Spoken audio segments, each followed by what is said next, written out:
అంటే ఇప్పుడన్నారు అజయ్ ఘోష్ గారి మదర్ అనంగానే ఒక రియాక్షన్ ఇచ్చారు. సారీ వైఫా? వైఫ్ అనంగానే ఒక రియాక్షన్ ఇచ్చారని జెప్పి. ఫస్టు మీకెలా అనిపించింది?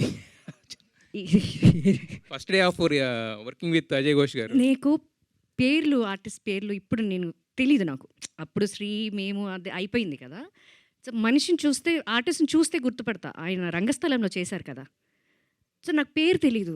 నాకు వచ్చి నరేట్ చేసినప్పుడు అజయ్ ఘోష్ గారు అంటే నాకు అజయ్ తెలుసు. The tall person. So, I thought he. Okay అని చెప్పాను. యాక్సెప్టెడ్. అండ్ ఫస్ట్ డే నేను జడ వేసుకున్నాను. ఆయన కొంచెం యంగ్‌గా ఉంటారు.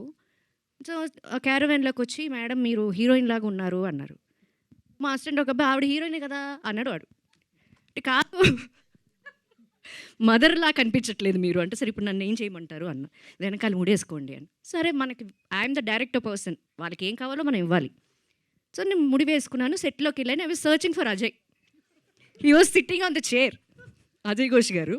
I thought that okay. ఈయన మా మామయ్య గారి క్యారెక్టరా ఏంటి? చెప్పొచ్చో లేదు, I'm sorry sir. But he was standing. I knew that his was చదువుకుంటున్నారు ఏదో. So, okay okay his the one. I was searching for అంటే నా ఒక అమ్మాయి ఉండే. మా ఏంటమ్మా వెతుకుతున్నారంటే, అజయ్ ఘోష్ ఎక్కడమ్మా అజయ్ ఘోష్? ఆయనే కదా మేడం అజయ్ ఘోష్ అంటే.